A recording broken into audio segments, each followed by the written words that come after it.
Hi, everybody. Welcome back to Psychedelics today. Today I am joined by Alexander Beiner. Did I say that right? Beiner, almost. Beiner. Oh, so close. Sorry about that. I All good. actually You're not the just first. rushed through your book yesterday, which was actually quite the journey. It was my Mm. first full day back from Burning Man. Welcome So back. thank you. And I learned quite a bit. And I was a little shocked that it was kind of my first real like in-depth exposure to your work, um, other than breaking convention, obviously.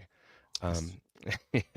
So excited to get to know you here. Excited to see what you're up to these days, and maybe explore some of the ideas in your book a little bit further too.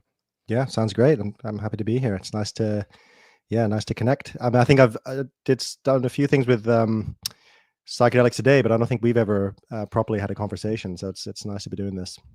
Yeah, yeah, likewise. Cool. So can you tell us a little bit about yourself? Like, how did you end up in this kind of interesting corner of psychedelia in the internet? Yeah, how did I end up here? Well, I guess like many of us, I had very meaningful psychedelic experiences. In my case, when I was like, I think like 18, 19, and the Well, eh, I was particularly interested in I guess the question Terence McKenna used to say, like, "Why isn't everyone talking about this?" I still feel like that a bit, but now a lot more people are, but then, so this would have been like 2005 or so, people like McKenna and Leary and the Shulgins, that was what was available, and the Johns Hopkins study that is often seen as the beginning of the psychedelic renaissance came out in 2006. Although Rick Strassman's DMT, the spirit molecule, and his DMT research was quite a bit before that. So I think it's fair to say that Rick's work is, the beginning of the psychedelic renaissance. But I was I started out on an internet forum called the Grow Report, which was actually originally a cannabis forum. Did Same, you by ever? the way. Oh, really? I didn't realize that. Yeah. Oh, man. Yeah. Yeah, yeah. We must talk about Hmm. what our hooks were. So I spent a lot of time on there, and there was a podcast on there called Psychonautica by Max Freakout, and I became good friends with him. He sort of introduced me to the world of the thinking around psychedelics. For me, they've always been deeply the experiences have been deeply meaningful, really changed my life in many ways on a personal level. And I've also been very interested in uh, how can these have a social impact beyond just our own personal experiences, which I think was really the question in a lot of the years between, when research stopped and started up again. That was what kept the flame burning, was that. So that's kind of my background in it. And I started a podcast on that network called Visionary Artists Podcast, which was interviewing visionary artists. Because I'm, a writer first and foremost. I've always, been writing, and yeah, I guess things just kind of cascaded from there. But I think even with the bigger picture, that's kind of a culmination of many years of research and interest in this idea of how can psychedelics not just change our minds but change society or change culture. Yeah. I appreciated the care um, with which I want to jump right into the book, and then we can start going back into our backstory because the Yeah, book's yeah. so fresh. Um, I So just for everybody out there, I kind of I just got back from Burning Man, listened to the book in a hurry. It's available on Spotify, and I loved it. It was pretty great. I had been thinking about a book, I can't say similar, because the way you structured it was good, because it was like actually accessible. The way I Thank was you. going to put something together, I don't know that it was going to be accessible, and like really great interviews you got with amazing folks. Do you remember offhand the name of the physicist at CERN? You Yeah, Bernardo Kastrup.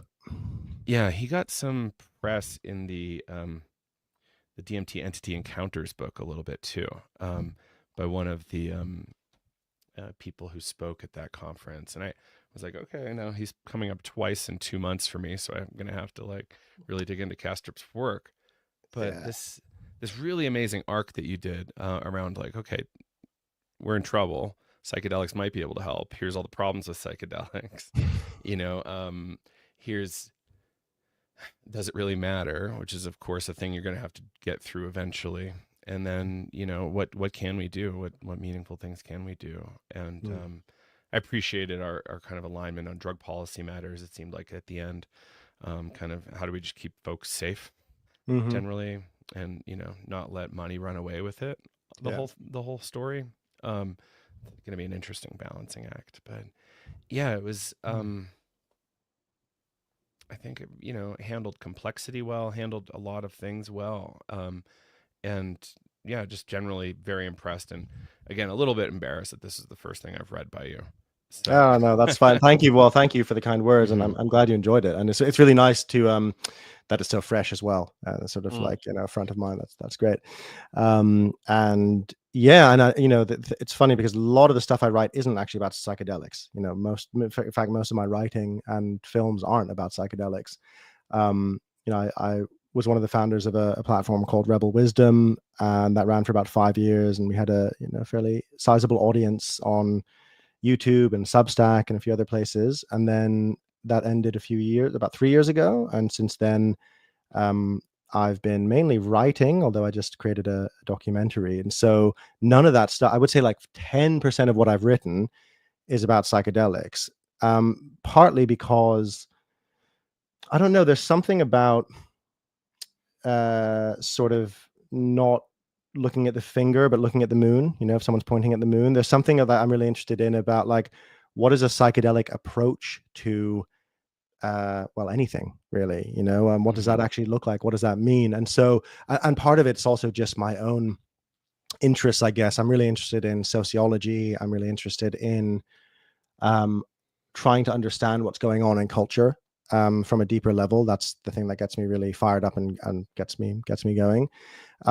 And so, there's also a way in which, like, I'm also just a bit of a lone wolf sometimes. And so I'm like, when there's a whole, I do feel part of the psychedelic field, and I love it. And breaking convention is probably my most active in it. Uh, and I also am a big believer in, hey, as psychedelic people, let's take our minds and perspectives and put them into different areas. Because I think that's one of the arguments I make in the book is like, how can we have a more psychedelic perspective transforming our institutions? And, for example, what does a psychedelic version of education look like? That's a big question. Like, we have to first agree on what we mean by that. And I do explore that in the book. Like, I think there's something of psychological flexibility and creativity and flow and compassion. I think there's a lot of things that people generally agree are an aspect of the psychedelic experience,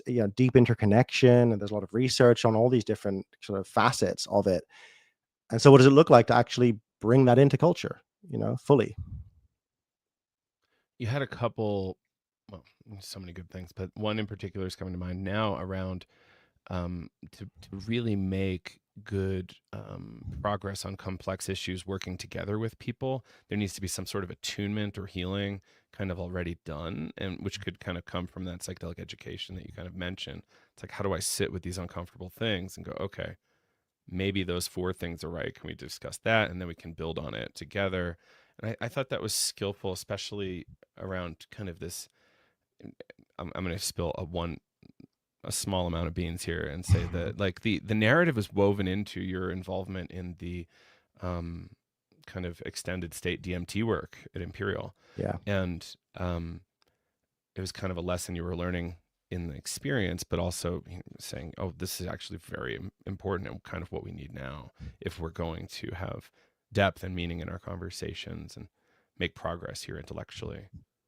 Yeah, definitely. That is, yeah, I mean, yeah, you described it really well. Like, there's a temptation, I think, often with psychedelics of going beyond, because they can take us to, Mm-hmm. very transcendent places, and they can take us to deep imaginings of what could be. And then there's also, deep traditions in many indigenous cultures and elsewhere of psychedelics being used to enhance communitas, like connectedness and coherence and cohesion within a culture, often through rituals, not just the psychedelics, but connects the psychedelics with a ritual or as part of a ritual practice. And we really lack that in the sort of, advanced economies in the, the West, so to speak. We were very atomized and individualistic, and there's nothing wrong with, I think, individualism. There's a lot of benefits to it, but there's something of, rave culture and Burning Man, and this kind of deep need that we have to come together, and psychedelics can enhance that togetherness. And not just in a, there's an interesting example I give in the book of Lior Roseman's work, which you might be familiar with, and people watching might be. And if you're not, Lior, along with Lior's Israeli, and along with the Palestinian activist Sami Awad, they did a really fascinating study on Israelis and Palestinians who drink ayahuasca together. That was the first study, and then the second study was actually bringing them to sort of a neutral space in Spain, and doing ceremonies with the intent of conflict resolution. And one of the things with that, which really struck me, was that, Lior is a really brilliant researcher, and he points out the nuance of, like, sometimes we're all one actually got in the way of having the real conversation about the realities on the ground in the situation. And so it's really complex, that holding that, we are all one, I think. And at the same time, conflict is real, inequalities are real, strife is real. And so I think psychedelics can really help us to hold that nuance, but as long as we approach it with that in mind. If we approach it with a kind of spiritual bypass of, like, let's not talk about anything difficult here, we're all just wonderful star children, then it can take us further into disconnection, ironically, I think. Yeah. Um, you had this really great analogy and story around Moloch. Could you kind of share a little bit of that, and how that was kind of important for you to include? Yeah. So Moloch was a Canaanite god of war that people used to sacrifice the thing that mattered most to the person, or the thing that mattered most to them, in order to have material success, like to win a war, or gain money. And often they would sacrifice their children. So it's this really powerful metaphor of, like, the darkest aspect of human extractiveness and greed. And a brilliant essayist called Scott Alexander, who wrote a blog called Slate Star Codex, which is now called Astral Star Codex. He has this great piece called Meditations on Moloch, where he uses that metaphor to personify the system we live in, which in a sense is capitalism, but it's deeper than capitalism. It's more the impulse for what he would call, like, zero sum games, right? So, like, race to the bottom dynamics that is just everywhere in culture. And it's about game theory. It's about the way that the rules of society are structured. And so, I apply that more recently, my documentary Leviathan is taking that metaphor and expanding it into the deeper levels of human psychology. Like, what is it within the human condition where we have both, a deep connection to the sacred, and this incredibly blind, abstractive, greedy, self-destructive aspect to us. And, like, so many cultures have talked about that. So it's a metaphor that I think about a lot. And in the book, I talk about how psychedelic capitalism and the way psychedelics are coming into the mainstream runs the risk, and it's already happening. It's, I think a lot of us knew this would happen, is that it gets captured by Moloch effectively. And so what is a deeply transformative experience suddenly gets caught in the game, the dynamics of, like, say, big pharma, or the dynamics of the market, basically. And the market as it stands isn't about human flourishing or truth. It's about profit. It's about winning the game. And psychedelics aren't like that.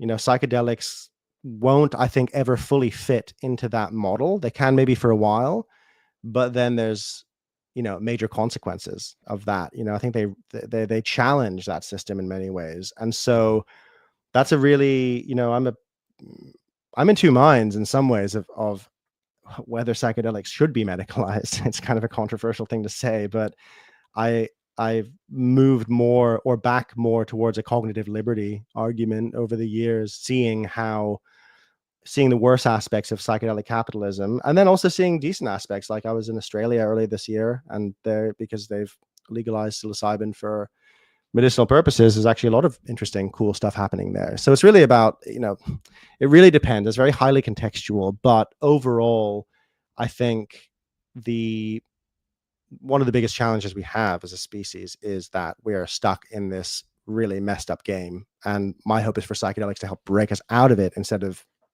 enhancing it. Right. And I think as any technology develops, we're going to have these, bright sides and shadow sides, and there's no kind of way we can, work around that. And you use the internet as an example of that in your book, and any technology really, you know. So it's something that I think we're just going to have to face as squarely as we can, Yeah. because that ship has sailed. It's Yeah. nice to have opinions, right? But Yeah. Yeah. Yeah. opinions maybe, you know, about what should we do in the next 3 months and 12 months, as opposed to, "Oh, I wish Rick did it different." So, Yeah, yeah, I um, completely agree. I completely agree with that. Yeah, we got to yeah. ride, like it's like a psychedelic trip. We got to ride the wave. We got to go in and through Hmm. it. Yeah, Yeah. Um, and I keep circling back to like the Grow Report forum and like all these other like there's so many podcasts in there. I don't know if people understand how influential that was on like the kind of early 2000s psychedelic scene, but it was radically influential, at least on me. yeah, Um, yeah. Me too. Yeah, it was major. I spent a lot of time on there. It's pre-social media too, so it was where you could go to mhm. talk to people, or in my case, argue philosophy for months with the same person, which really was actually a lot of fun. Yeah. I probably read a lot of those. I was thinking about what my handle was on there. I have no idea. Um, If I you could do remember, some let me know. If you, research. yeah, Yeah. it'd be interesting to see if I remember it. Yeah. Yeah, but you had you always been in London, so you kind of been near these folks? No, kind of. I mean, no. I mean, I grew up. I'm half German and half Irish, so I grew up in Germany, and I Okay. went to university in Dublin. And it was when it was sort of at the end of that. It was when I moved to London in 2009. I think I was already on the forum actually, but yeah, maybe 2008. No, it must have been earlier actually. It was earlier than that. It was way earlier, because it was like, yeah, I was already on there. I was already doing the podcast. But yeah, the London kind of, there were a lot of people on that forum who were in London. And my brother lived here at the time. So yeah, that was kind of where I connected with him. There used to also be an annual gathering in Amsterdam. I don't know if you ever made it to one of those, but like, I of wish. course, on April 20th on 420s, which was always quite fun as well. Yeah. Yeah, and I guess in terms of a continuing thread from there was kind of Lorenzo Haggerty's work with the Psychedelic Salon, Yeah. being kind of affiliated deeply there, and he kind of went by the Podfather, which is super funny. And yeah, I would say that was a huge, that network of things was a huge reason I got involved in media, and I assume like Yeah. helped you write a Yeah, lot. So definitely. were you doing media projects outside of writing on the forum shortly after that? Well, I had this really weird trajectory because I wrote a novel in my last year of university, a psychedelic novel called Beyond the Basin, which I self-published. And so I was already writing and already deeply involved in psychedelia. And my hope was, oh, I'll become a novelist and won't have to get a job. And then I realized, like, I kind of eventually got there, but like, I moved to London and I actually got a job in marketing, which I was good at but hated as well, and I felt really torn about, like really conflicted. It was like post financial crash, so it was just like, if you got a job, you got to, like, you take the job, that was it. And London is a very expensive city as well. So I did that for like 7 or 8 years while writing novels. Um, that was my life basically. And then we set up Rebel Wisdom, myself and a guy called David Fuller, and then I left my kind of agency job. I was at that point I was working like event marketing and like experiential agencies, which I quite enjoyed. Um, and then Rebel Wisdom did well, and then I started writing again. You know, I actually stopped. I was writing. I sort of stopped writing novels because I wasn't getting anywhere with it. And in retrospect, I think I just needed to mature as a writer and as a person. And now it's funny. Like now I'm sort of working on fiction again, which feels like a nice, somewhat full circle journey. But yeah, so I was sort of involved in like media related stuff, I would say. Yeah. Great. Yeah. It's fun. There's, in a book, right? Like you have to be really deliberate about what you can and cannot include to like Mm. support your story. And, you know, in, there's one person that didn't make the cut that I was kind of curious about at one point. If you got much exposure to him, Mm. not Whitehead, but Robert Anton Wilson, didn't seem to get a mention. But like in a lot of the ways you were thinking, I was like, there's a lot of Wilson here. Yeah, that's really interesting because I am not very well versed in Robert Anton Wilson, like a little bit here and there, but I've never Mm-hmm. properly read. I think one of my main ways in is like Eric Davis wrote a book about him and McKenna, and who's the third? Dick. Like, yeah, that's right, Philip K. Yeah. Whereas, bizarrely, like McKenna and Philip K. Dick, like in college, I in my dissertation, I was writing about Philip K. Dick's work. I actually think Mm-hmm. Dick is an incredible uh, storyteller in the sense of like his ideas are amazing, but I think he's actually quite a poor writer. His actual style is like, I'm like, oh, dude, it's Well, it's clunky. pulp sci-fi. Pulp That's sci-fi, for yeah, sure. exactly. Yeah. So, but yeah, Robert Anton Wilson's work, I'm really not that familiar with, and it's one of those like this happens all the time. I think, well, to me at least, where yeah, like what I was doing some chat GPT research and I realized that like Leviathan, my documentary, is like real, like the core thesis is really like almost word for, or like structure for structure, something that Lacan, the psychologist Lacan, had pointed out. And I was like, I don't know anything about, like, I know a little bit about Lacan. I was like, holy crap, like, okay, nothing's new under the sun. And then, that's happened a bunch of times for me. So I really should delve into Robert Anton Wilson. Like that's definitely high on my like sort of stack of things I want to read more on. Yeah. Yeah. It's fun. It's really fun. He Yeah. was really kind of rigorous and fluid in his thinking, and he partnered with Leary around a lot of the Eighth Circuit model stuff, and Mm, definitely more of a generalist than a specialist. Which actually I think we need more generalists, yeah, um, yeah. which is what I'm here for, I guess. And yeah, then you know the European perspectives on Tim Leary were interesting to me because they're kind of like quick hits, like hit and pivot, and I'm like, okay, I get it, because like it's like important to the narrative, but I've been doing a lot of kind of work around Leary lately, and I just like, for having been one of the first people to have done what he did, I think he Yeah. did it with about as much grace as any human could.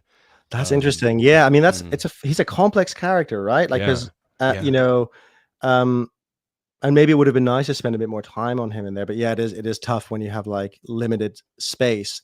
But the Politics of Ecstasy, one of his books, I was really formational. I mean, I think it's excellent. hmm Also he was one of the first people to suggest a drug license, which is a really cool idea. And that's come back. I've seen that idea come back over the years. And when it does, I'm like, Leary said this like a long time ago. So he was incredibly brilliant, and so who else is an interesting character who didn't make it in there is Castaneda.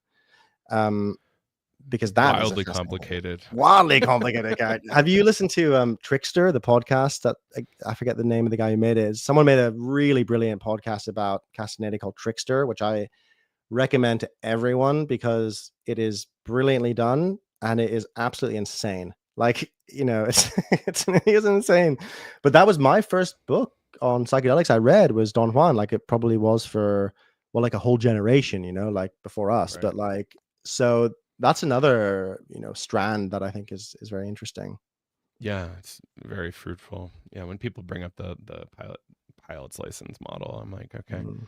I'm not going to let you claim that. That's the Leary thing. But they're looking at doing it in New York State. That's a big portion of what Oh, the interesting. I didn't know legislation that. looks like. And That's interesting. um, yeah, it's on one hand, I like it. On the other hand, it's like, you know, eh, living in a country as ridiculous as America these days, like it's too, um, it seems to me like it's just going to make more laws repressing people with less generally.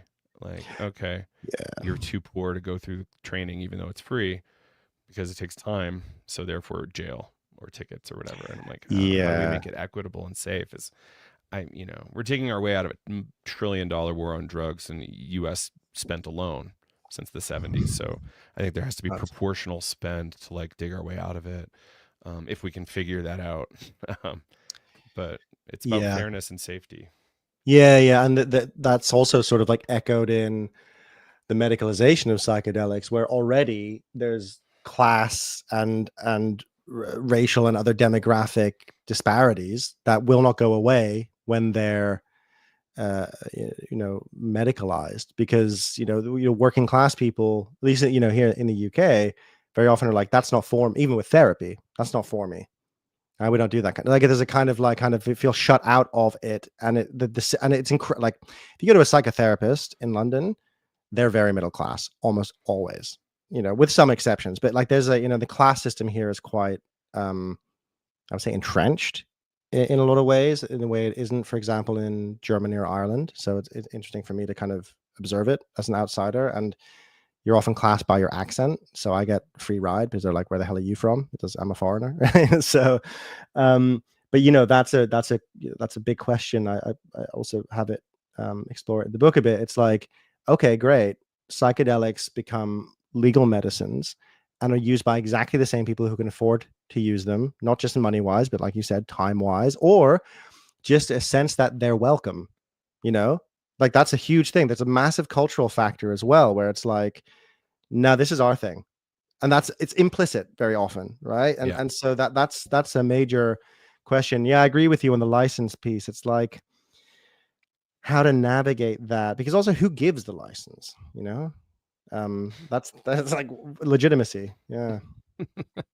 And yeah, haven't these folks lost enough legitimacy over the last couple decades? And Yeah. why put faith there, trust there anymore? Anyway, like the thing that I think we agree on beyond this is that medicalization is should be one of many pathways, Agreed. and that who's to say how you would best benefit from it, or who cares about best benefit? How do you want to include it in your life? Like, shouldn't you have that level of agency over your own kind of temporary meat suit? Yeah, I Um, totally agree. And then, it's like, which like, as soon as it's medicalized, the kings and queens of that become the psychiatrists. And by virtue of being a psychiatrist, they don't need to have taken a psychedelic in their life, but they get a legitimacy and status over people who've, maybe been guiding people for 20 years and have a lot of psychedelic experience and are really deeply immersed. Like, so there's a kind of absurdity to it. There's some validity to it as well. It's not black and white, but yeah, I agree. Like, I think having multiple strands of access goes a long way to solving that. And of course, there's cognitive liberty and personal use, which I think is essential on just on a kind of philosophical level as well. It's like, like, the idea that the state can tell me how to change my consciousness if I'm not hurting someone else is, it's like, if you allow that, you open the door for a lot of other really messed up things. It's like, well, they can, if the state's going to tell me how I can control my consciousness. Well, then maybe they'll then tell me how I should control my consciousness, right? Which in a way is propaganda. The religion, I'd be curious your thoughts on, like, the religious freedom aspect, because I think the states, because of the laws around religious freedom, it's a bit more advanced in this area. But like, what's your take on that movement right now and how it's going?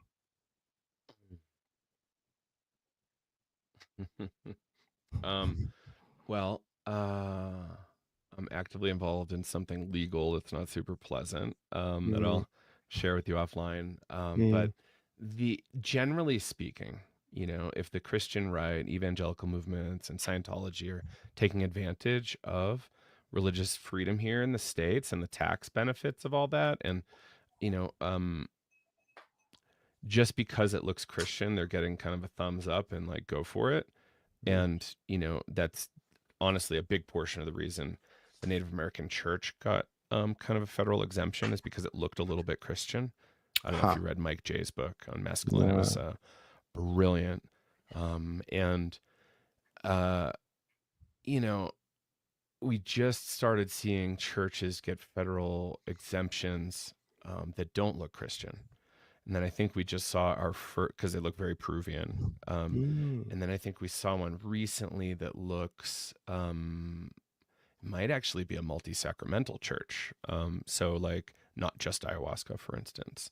And then, the next step is, how do I turn, um, maybe not say how, how to, how does some people get together and say, this is what we do and this is our religious practice? And Mhm. yes, it includes everything from mushrooms to LSD to GHB and whatever. And that is our religious practice. And this is what we do. And this is how we connect with each other. And, that transcendent thing, some call God or whatever. And I, so in short, I'm generally in support of this kind Mm. of thing.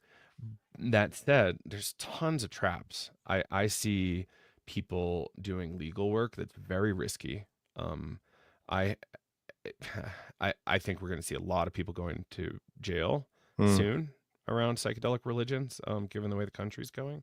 Yeah. I have a friend who almost went away for 15 years after the church leader told him, "We're good. We got the lawyers to tell us we're good." Um, like multiple federal agencies raided their mushroom grow in Denver, and Wow. he was almost all the way gone from psychedelic history. Wow. Thankfully, Denver decriminalized at just the right moment, and he got Yeah. off, and he's able to still contribute. But Great. I think people who are following church leaders should not blindly trust. Like perhaps they have religious expertise of some kind or another, Mm. perhaps, but they don't have legal expertise. Guarantee that. Mm. And Mm. just because you might win at the federal level does not mean that you might still get incarcerated for years. Wow. So you have to be really careful. So I'm into it. I just think people need to be very cautious. And I think you should be working with 3 different lawyers who don't really have business relationships and have very different Mm. views. Like, maybe do all the work here, but just get double checked by a few other firms. Yeah. Yeah, that makes sense. I mean, for me, not being, in the US, not knowing what the kind of legal structures, my concern is always around checks and balances, and basically preventing massive cults from forming, or harmful cults from forming, right? So that's a big question. Harmful. Harmful, yeah, because everything is, I mean, cult, like, I think I'm not of this kind of, I think it's human to come together around shared experiences and shared beliefs. So I'm not like, that doesn't kind of bother me, and I think we need that, and we need to, share connection to the sacred. I think we also need systems of accountability and checks and balances, whereas, which you get, Carl Jung talked about the difference between creed and religion, right? Creed is like, you go to church on Sunday, but like, it's just a social thing you do. You're not actually deeply connecting with a mystical experience in that. And then religion itself, like, that's the real deal. That's where you're actually having an encounter with the sacred. Um, the benefit, well, not the benefit, but one aspect of like religions that have a place in the community and the larger sort of social body is that they're part of the society. And so there is not necessarily checks and balances. We've seen with various churches that can go very south, no matter, even if they are embedded in the culture. But at least, or is there a way, I guess, to have a level of transparency around these, organizations and experiences? It could even be like a kind of wiki style, kind of like, these people are solid, these people aren't. People have talked about that for retreats. So I don't know. There's maybe clever ways to go about it, but and again, it comes back to psychoeducation or education in general. It's like, okay, listen, Jamie Wheel's done some work in this with like ethical cult building. is the person claiming to be God? Like, is this happening? Have they asked you to give them all your money? Like just Mm-hmm. like that kind of thing. So that, yeah, this, it's lots of questions around it. Doesn't mean I'm also with you. Like, I think it's a really important and promising avenue, and a human right as well. I think psychedelic religion is a human right. Or Right. psychedelic spirituality or psychedelic practice. In our meaning crisis, I bring Mm-hmm. Vervaeke in for a Yeah, second. yeah, Like, what other way to do it than communitas and like shared practice and experience? And the it's hard. People want to use like the government as like a thing that can help groups like this improve governance. I don't know that that's the case. I think people should be going to jail if they're offending, mm-hmm. Yeah. people's body autonomy and like, doing harm to them. Absolutely, they should be, locked up. God God can't prevent you Yeah. from that, hopefully. Um and then yeah, it's I think there's something that went around somewhat recently, around kind of when people take an extreme position and they get entrenched. We see this on the internet, we see this in MAGA, we see this probably in like, the Mormon church. Like, you take a position and you dig in and you get energized by that kind of like that tension Mm. away from it. And I think there's probably something where like, how can we avoid shaming people for having taken a ridiculous position and say like, oh, I still love you. Like, let's talk about this. And you had a really great quote. I I'm remembering this wrong, but I think you said something like Voltaire's father said, like, I'm trying to like, you know, I'm not trying to be right. I'm trying to learn from the best of what you have and come to some new higher truth, and kind of like Mm. a synthetic thing there, which I think is, perhaps what we all need to be leaning towards. It's like, oh, we all have particular slices, including Yeah. these sketchy, harmful cults, which here's where there's actually a lot of measures. There's actually a Mm. lot of like scorecards you can go through to like analyze groups. So like, Yeah. Yeah. it's Yeah. not just Jamie, it's like a lot. There's a lot. And Yeah. There's a whole academic kind of, mhm, what I know, discipline around that. Yeah. No, I mean, I think that it's funny you mentioned that, the question of like how not to shame people for having gotten into culty dynamics, because I think that's vital. As I think it's actually like, it feels like evolutionarily important for the human species, because we do it all the time. And to move forward, the sort of victim perpetrator cycle of like, wow, you guys were wrong, now we're going to punish you, that sort of retribution, it's, so many religious traditions have shown this, like an eye for an eye, makes the whole world blind, effectively. And one way that I think is promising is that, like, to talk about Vervaeke, like, I think I mentioned this in the book somewhere, like intelligence, according to, like, the cognitive science approach that John Vervaeke takes, like all intelligence is bias. Like, we talk about everyone's bias. It's like, yeah, actually, the way that we come to any kind of perspective is that we filter things out and we just select what's important and relevant. That is bias. And so it's very natural as human beings, as the Buddhists pointed out, as kind of like many traditions have pointed out, that sometimes, or actually all the time, very often, we are self-deceptive and we make the wrong things important and we focus in on that.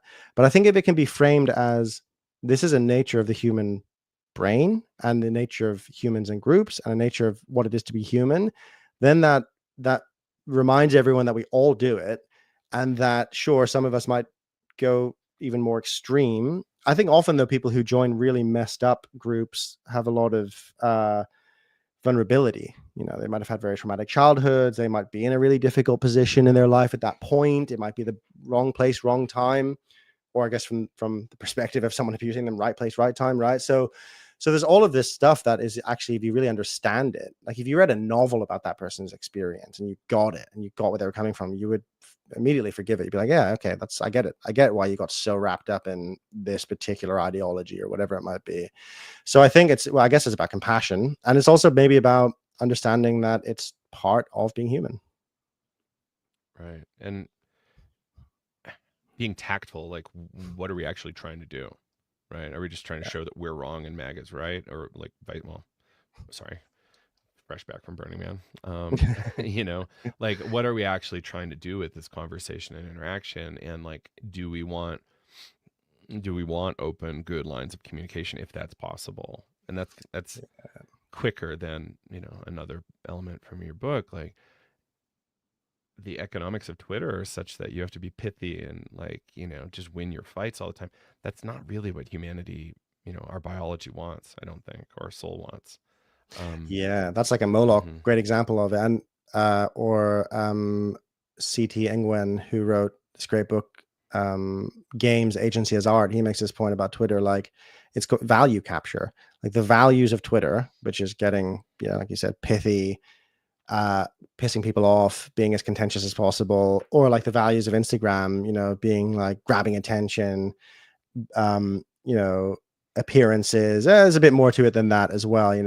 But there's something of the values of a social platform or of a company or of a country sometimes, very often might not be our values. Like, we actually want deep conversation. We want deep connection. We want, you know, thriving community. And so, but in order to play the game, it's like the Moloch thing again.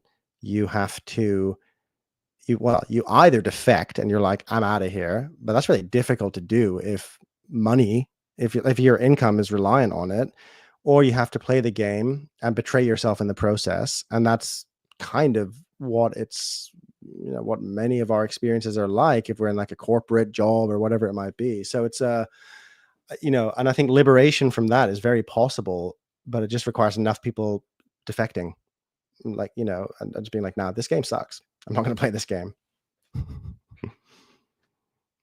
Man, so there's an article I saw. It was like the first kind of sciencey article I saw when I came back from the burn, and it was about this, like, rise in schizophrenia with cannabis use, high potency cannabis, and like, we don't have 100% certainty that this causes that, but they're kind of just showing correlation. And um, I'm going to circle this back in an interesting way and bring in Mm-hmm. Matt Siegel.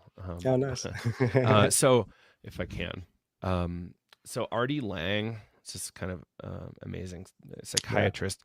He talked, I think, a lot about this kind of idea of, okay, here's what government and here's what family is supposed to do for me, but they keep stabbing me and they keep harming me, and like that creates this kind of like proto schizoid thing where we're just like, oh, I can't actually trust reality Mm. because of the way I'm told this should be operating. Is it's not playing out that way. And there's this French philosopher at this kind of Whitehead conference we did ages ago in Claremont called, conference was Can Exceptional Experience Save the Planet? So you Mm. can see this is a recurring theme.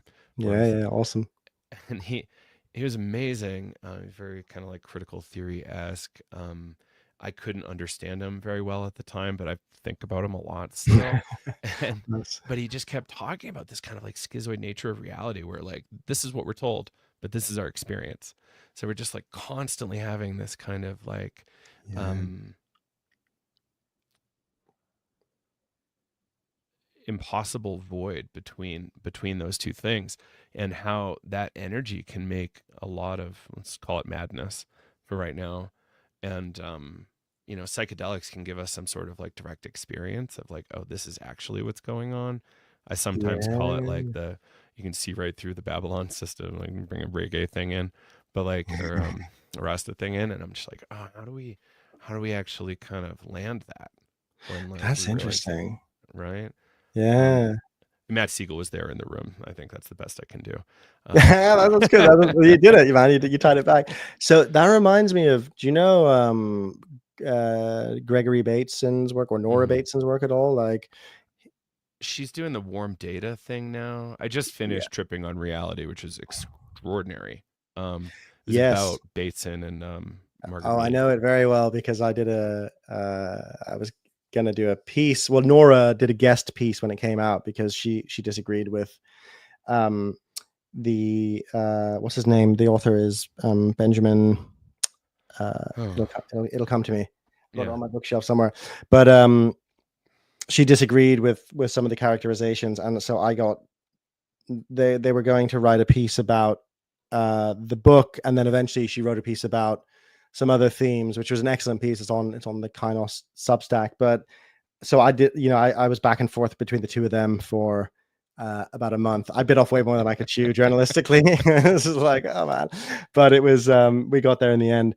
So, but the reason I thought of Nora, and then also her father Gregory Bateson, who, if people aren't aware, it was a very instrumental figure in like sort of systems thinking and cybernetics, as it was called, and a bunch of other fields. But he got involved in psychiatry for a while, and he came up with a theory called the double bind as a kind of for explaining schizophrenia, which at that time, like in the 50s, meant a lot of things that I think doesn't quite mean now. I think like psychotic episode, be that many things. But his take was that it comes from what you're describing. You're caught between two impossible things. Like it's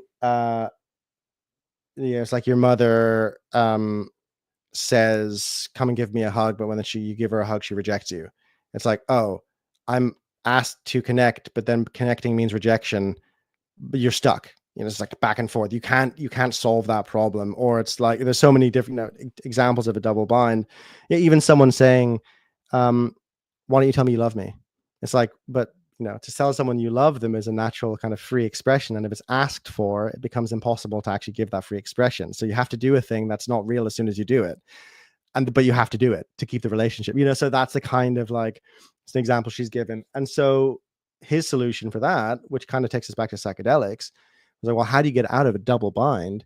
You add more context, right? Because right now you only have 2 points. You're stuck between 2 points. So what you need to zoom out and find out that there's like 1,000 other points connecting to those 2 points that give you new options, new ways of responding to the situation. And I think that's one of the things psychedelics do. They expand our perspective. They give us more context, and we see things and we see connections between things that we didn't see before. And so I think they can really take us out of personal double binds, but also potentially cultural double binds as well. Yeah, I love that. Kind of. Hmm. Yeah, there's just so many individual things we can contribute to, and I think that was one of like when you're kind of landing the book. I'm like, okay, like there's no. I don't think like hyper specific call to action. It's more like what do you want to contribute? Where do you want to go today? Yeah, because it's really hard to like.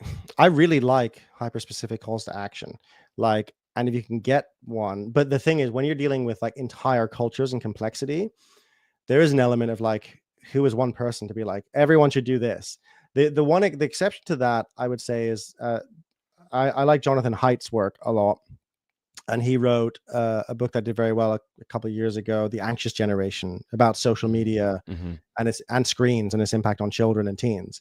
And at the end of that book, he's just like, we need to do these 5 things. But that's quite specifically, and I really like that, because actually schools have started doing it. It's like no screens before, I forget the age, like 5, no social media before 16. That's simple. No phones in schools. So schools have been like, it's super easy for school to implement. Oh, okay, no phones. Kids lock them up at the beginning of the day. Kids are crafty though, so it's my understanding is that they find life finds a way to cheat the system. But so that's in that case, when there's a clear issue, which is this new technology that's affecting young brains in this way, like that's just like really, that's kind of simple, and there might be some complexity around it. But when you're looking at what do we do to change a culture that's careening towards its own destruction, and a society that is fundamentally broken but could be transformed, that's a massive question. And as I point out in the book, like, we're dealing with complex problems, which is problems that change as you're trying to fix them. So it's like, and every time you try and map out a solution, it's like you're drawing a map on wet sand, and the water keeps changing and washing it away, and you can kind of see a bit of it. And so what's needed is like a dynamic, changing relational process, not dissimilar to kind of a psychedelic way of approaching it, where we experiment and we iterate. But I do think specifically one thing that we can all do is have a think about, like, what is a psychedelic? What ways of being have we learned in our psychedelic experiences? And what would it look like to translate that way of being into a way of being in an institution or a company or a family or a community? That, I think, is a very practical thing that we can like reflect on and go like, okay, you know what? Like, this is too rigid, this system. How can I make it looser? Maybe I need humor here. Maybe I need it, whatever it might be. I really do think there's a psychedelic approach to changing institutions, organizations, systems. Family is a system. So yeah. So that I think is promising. But of course, as a writer, I'm like, I don't know who's reading it. Maybe like a president's reading it. I'm like, yeah, go for it. Or maybe it's someone who can make we all have different spheres of agency, and maybe it's like, you know what, there's a way I can change my local community really significantly. It would change 10 lives. That's much more significant than not doing anything. So I want to throw out one kind of interesting thought on medical psychedelics, and then I want to ask a couple more questions about your film. Yeah. So we talked about how, or you mentioned, this is a paranoia I have as well, that as psychedelics kind of unfold in the medical establishment, psychiatry will be kind of the default owner of this category of drug. A thing that I have been doing, and I found some allies along the way, is saying what conditions can be helped by psychedelics in a clinical capacity that psychiatry should theoretically have no jurisdiction over whatsoever. Mm. And what we've landed on is chronic pain conditions. And I think what Nolan Williams kind of discovered recently is traumatic brain injuries too, because psychiatry isn't necessarily about the organic damage in the brain. But you familiar with cluster busters? Yeah, I am, because the very first breaking convention in 2011, there was a group of people sitting on like a table outside, and they just looked really different to the rest of us. Like, it's just like Right. wearing normal. None of them looked like hippies, and they looked a little bit like they were a bit weirded out by the whole thing. And so I went and sat and had a chat with them, and they were from cluster busters, like three really lovely people. Yeah, so cluster headache sufferers for whom psilocybin and maybe LSD, I don't know about it. Well, LSD as well, I would imagine. So had Similar but different similar but efficacy. different. Yeah. And actually, it's funny. I used to get really severe migraines when I was a Mm. kid, and they went away. I've never had one since taking psilocybin. I don't know if that was just because it was maybe I went through puberty and it changed, or like, but like, yeah, it's interesting. Like I've as far as I understand it, cluster headaches are serotonergic, right? It's to do with the serotonin system, um, which is why like normal painkillers don't work. They're like, awful headaches that make you want to kill yourself. But yeah, so what are they up to now? Are you connected with them, or? Yeah, I work really closely with cluster busters because I think Mm. that's such an amazing hedge against like psychiatric dominance. Because I no shade on psychiatry as a field necessarily. I just think we need to face a few more truths squarely. Psychiatry, but cluster headaches, like we don't really know much. Like we know some things that kind of work, some things that don't work.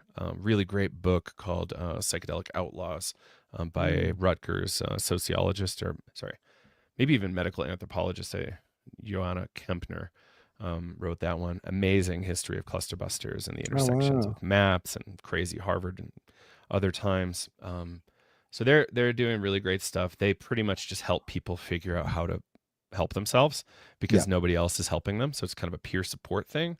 And they'll actually do some work here and there with universities to develop new research. And get this, it looks like DMT pens, Mm. vapes, immediately get them out of their cycle and they can go right back to bed. Oh, amazing. Right. And they don't have to deal with eating mushrooms or acid at an inconvenient hour. Tripping for 4 Um, hours. Yeah. right. Or it's Wow. like, oh, I got to go to work tomorrow. Like, can I please go to bed? And yeah, so that the degree to which chronic pain conditions, including headaches, like disable huge portions of the world is we're not even, having the best language for it. Cluster busters and um, Yeah. I worked with my friend Court Wing from Remap Therapeutics and Bob Wold from Clusterbusters to form a new charity that's we're almost legally formed. We've been at it for a couple of years though, unformed, called the Mm. Psychedelics and Pain Association, and we're working to coordinate pain researchers who have an interest in the psychedelic topic as well to kind of develop the new science of pain, with psychedelics being an amazing footprint there. Huge amount of free education available to anybody worldwide.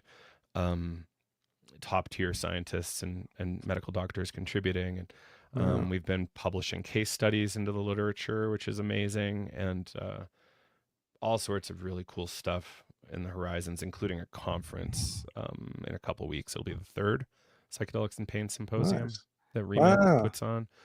Yeah, it's really cool, man. And I just the ability to take really serious doctors, spin them up on this topic, and psychiatry doesn't really enter the equation. Like, of course, there's comorbidities with pain and Yeah. depression, Yeah. Yeah. but if your pain goes away, maybe your depression goes away too. You Yeah. know, back to Yeah. your life. I love that. That's really cool. Are you connected with James Close, who did the Imperial Yeah, study? I don't know if that's published yet, but I know that. I Well, think it just came out a couple weeks ago. oh, great. He Okay, I works must. pretty closely with Court from Remap and some of the others in the PPA team. Yeah, because I remember while it was going on, because I used to live on a mooring with there was like so like on houseboats in London, there was like at one point like 12 psychedelic researchers or people in psychedelics in the same place. And James was one of them. And yeah, I remember while this study was going on, the results were really positive, and I'm actually looking forward to reading the paper. There's something really clever about pain. um I mean, firstly, the main thing is like amazing if chronic pain conditions can be healed by psychedelics, and that can become something that people have access to. And then Yeah, also, strategically, in terms of the movement, pain is qualitative, right? Like you can maybe see correlates if you put someone in an MRI, but you can't really see the pain, because I could have a same correlate in my brain, but I'm like, nah, this is fine. We have different pain tolerance. So it's this qualitative, experiential, medical thing that is nevertheless pretty much like one of the most important things in medicine. It's like we want to remove this pain, we want to deal with this pain. So it's actually, yeah, it's a really good way in, I think. Yeah. yeah. Um, and what it I try to say hyperbolic things just to get pushback, as one does. And I think I said something along the lines of, if we can do this at scale, we could reduce chronic opioid prescriptions by 80% Mm. globally, which then decreases addiction to opioids. And then as we have better addiction treatments coming on, we've just left less people disabled by addiction, less people, off out of the world by pain. And so there's like a lot of other implications here, not to mention the hopeful psychedelic worldview that can stick Yeah. around. Yeah. That's quite promising. I mean, another area that I find really promising that takes psychedelics out of the domain, even of the medical domain, Hmm. is psychedelics for problem solving and creativity. And that's I'm an advisor on to Minds, which is Bruce Damer's Hmm. organization, which is really focused on that, like like how do we solve humanity's greatest challenges with psychedelics. And that's a really exciting area for a few reasons. One is that it just completely removes it from even a sort of a mindset of let's fix a deficiency with psychedelics, which is what the medical establishment inevitably kind of moves it towards, into let's create something incredible with psychedelics. And for me, that's really exciting. And so that is like, for me, one of the, yeah, it's complex because on the one hand, it's the one that's most easily captured by Moloch because like corporations being like, great, everyone at Deloitte's going to take acid. But I Oh think that can man, be, yeah, which would be kind of hilarious. So, I'd go. Weird yeah, if I yeah, didn't yeah. try it. Yeah, so some serious deep consultancy. So yeah, but that, and Bruce's story is, I won't get into it now because it's a long one, but he effectively had a an insight on ayahuasca that not single-handedly, but really significantly changed the entire study of the origins of life globally, and was peer reviewed and led to research that verified what he saw on the trip, which is Yeah. wild. Yeah. So that's a really interesting, and there's a whole history of that with it, Carrie Mullis and polymerase chain reaction and maybe Francis Crick, although that's really contentious. Do you know the stories out of Palo Alto with Fadiman and Harmon, where they were not actually doing it in a more rigorous fashion? a little bit. Yeah. I know Yeah. about I know a little bit about that, but I don't know any I can't remember any specific inventions or stuff. I'm sure there were a bunch It of was like things, right? architecture solutions, molecular solutions. It wasn't anything like Yeah. PCR, or Yeah. origins of life. It was more like middle-sized ideas. Is that Yeah. what you're looking? Yeah. Yeah. Yeah. Yeah. um, Yeah. That's cool. yeah, Yeah. and I got the opportunity to speak about this concept at the Stanford School of Design this year, and Oh, cool. the the idea I was presenting was, hey everybody, we're maybe 100 inventions or ideas away from being able to save the planet. Like total bullshit number, right? But like it proved me wrong, Yeah. and Yeah. if we could leverage psychedelics in that way, we theoretically could have major innovations that could hopefully reduce the worst of the climate damage and the coming kind of migrations and everything else that's kind of looming. Put it that way, Yeah. Yeah. I right? mean, absolutely. I bet they love that hearing even if it's a made up number, it's like, yes. I mean, but it's galvanizing, I right? told him I made it up too. I was Yeah. like, Yeah. show Yeah. him. Yeah. Yeah.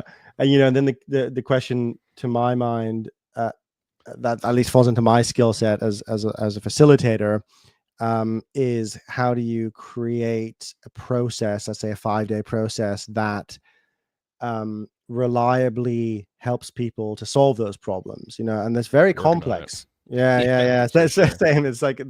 there's a few different, which should coordinate in some way. There's I talk about offline, but there's a few of these different approaches, and one of the things I'm fascinated by is that it's not as simple as okay guys, we're all gonna trip. Get a bunch of people working on solar panel design. It's like we're all gonna have a journey, facilitate a journey with the aim of problem solving knotty problems, but within that journey almost inevitably is going to be deep personal insights, and there's going to be Hmm. like, oh, I'm experiencing some childhood processing some childhood trauma right now, but I'm not solving the problem. It's like, no, like there's a way in which all of these things link together. And like Bruce Damer's story is interesting because it starts with him, you know on an ayahuasca journey processing the fact that he's adopted, and then goes to him asking the ayahuasca, can you take me back to when we were all born? So there's something beautiful Hmm. link between the personal and what takes us beyond that. Actually, I make this point in the book. It's one of the main points I make, is that they're not separate, and I think this is where, Hmm. as much as I love McKenna, and he's one of the most influential people on my life, this is where I think he was wrong. He was like, no, you get past all the individual personal stuff and then you go into hyperspace. I think it's wherever you go, there you are, even in deep non-dual experiences. I believe that's true, which is probably controversial for some people, but I stand by it. Yeah. Yeah, no, I think that was potentially one of the bigger issues with, and Chris Beige talks about this in his book, Yeah. where he's like, I kind of wish I handled more of my biographical stuff before I started all this other craziness. Yeah. And I don't blame him. Like it's an interesting, he must have been on a really weird rocket ship ride for a long time. Yeah. Um, Yeah. That's an yeah, incredible book. LSD in the Mind of the Universe, isn't it? Yeah. Just like so many, just like months or even years where it's just like the ocean of pain, I think was that segment. Just yeah, like, I mean, he's a brave right, man. Just kept going right. in. Yeah. Oof. It's I've touched it here and there. It's not the funnest, but it's important to touch. Absolutely. Yeah. Yeah. Yeah. Yeah, and I think he came back again because of the DMT Entity Encounters book and his kind of like talk there before his book came out. I was like, this is really Mm, great. yeah. Um, Yeah. so I want to talk about your documentary for a minute. Mm. I know we're kind of getting to the end here, so thanks for hanging out with me. Yeah, it's been a joy. Um, so have you done a film before? Is this your first film? I've done smaller films. Yeah, like Rebel Wisdom was very much a film platform, but mostly I did like, the most in-depth one I did was a film about psychedelic capitalism, which was like half an hour long. a kind of short kind of documentary. So this was by far the most complex and ambitious film project I've ever done, and I learned a lot in the process as well. I mean, it was Mm-hmm. wild how much more complex it is than writing a book, because, and I loved it as well. I absolutely like, I just loved the process. And one of the things is that, um, one of the things I had to learn is the fact that when you're writing, there's a relationship between you and a reader where they are affecting, you're providing the writing, and they're imagining it and making their own connections. Especially in fiction, they're really picturing things, and you're kind of, and in nonfiction it works similarly. And there's kind of one medium, and then as soon as you have film, then you have the words, the voiceover, the interviewer, Mm-hmm. interviewee, whatever it is, the guest. Then you have the images, which are more powerful than the words. And then you have the music. And then you have the combination of all of them. And so the images are the story as much as the words. And that was the biggest learning curve. Um, but the documentary Leviathan, it's about, effectively, it's about the breakdown of trust in society at a deep level. What John Vervaeke calls it, the trust apocalypse, and others have called it that.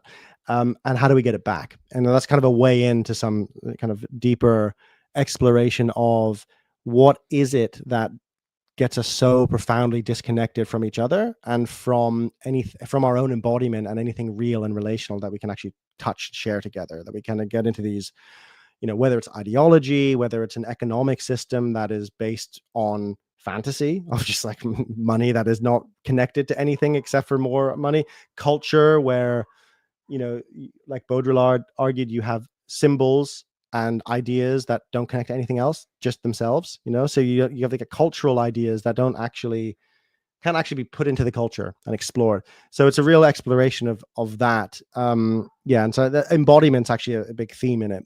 We have actually filmed two amazing dancers who kind of run through the whole thing. Yeah. Yeah, that's excellent. Um, I do think we don't talk about embodiment as like success often enough. Mm, Um, and some people are kind of call it born that way or raised that way, and other people have substantially different nervous systems that just won't let them get there. yeah, And definitely. it's a whole thing. And I think, yeah, you kind of touched it in your book sometimes too. Like, what if we just took a moment and was like, where is this anger showing up in my body? What happens when I focus on it? And I found that, helpful framing for a Mm, broader audience. And I'm glad you're going in a direction like that. yeah, thank you. Yeah, I mean, the thing is, everyone has a body, and everyone breathes 22,000 times a day. And if you stop doing that, you won't have any ideas about anything. You won't have any ideologies. You won't have, as far as we know. Um, and so that, I think, is a really, I think it's true from my perspective that the foundation of reality is our embodied experience, at least in this, as human beings. I'm not making any claims about consciousness in general, or that consciousness only exists in that form. But I'm interested in like society and culture. And I'm like, okay, we're going to change culture and change how we behave with each other and change the things we build functionally. Embodiment's a really useful place to start, because also we all share it. Um,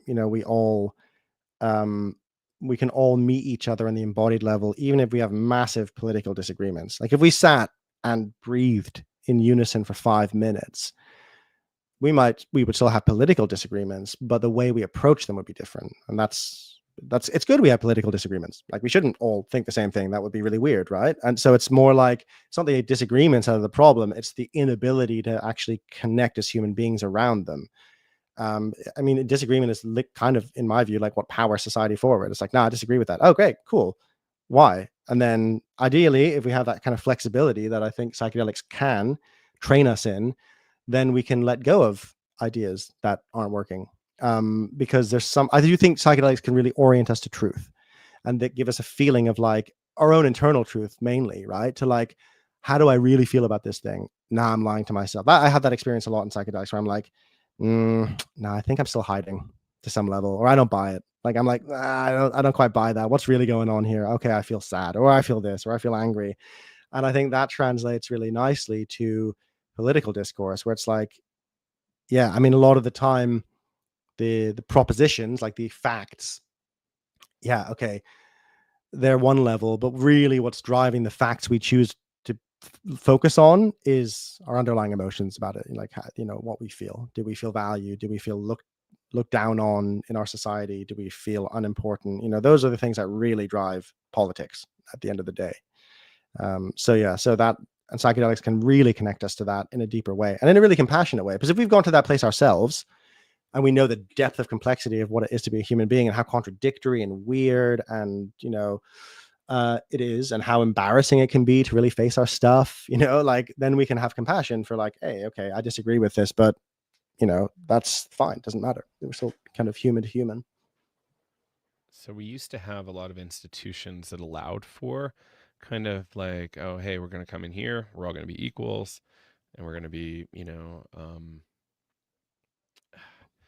having a nice time, and then out there we can still have our disagreements. And I think, like, clubs, for instance, like, we Mm. don't, at least in the United States, like, there's not really very many clubs that give people any kind of like sense of belonging, which I think is partly the reason why evangelical churches are coming up, because you get that experience that you Yeah, kind of mentioned. Some of my some of my friends in their youth got that in Catholic groups too, which is fascinating. interesting. How do you retain your base? Um, and I think, what, other than new weird psychedelic religions, like, what kind of stuff have you been thinking about in terms of like, how do we get people to at least spend time together, and be with each other? I know that people are doing kind of, regular meals together, like once a week people come over. But like, what have you seen, or what might make you excited in that vein? Yeah, I mean, I'm working actually on a project I can't go into detail about, but that Hmm. relates to how do you. Okay, there's traditionally called like third spaces in society. So first space being home, and then there's work, and then like there's other spaces like cafes and bars, and that's kind of it. At least in London, there's like if you're out in London, it's like there is nowhere to go aside from that, or a gym is a third space, right? And so there is this kind of movement to make those there's actually a place in London called Third Space. Maybe it's in the States as well, but it's kind of like a nice gym, right? But those are all quite lacking. It's like, okay, great.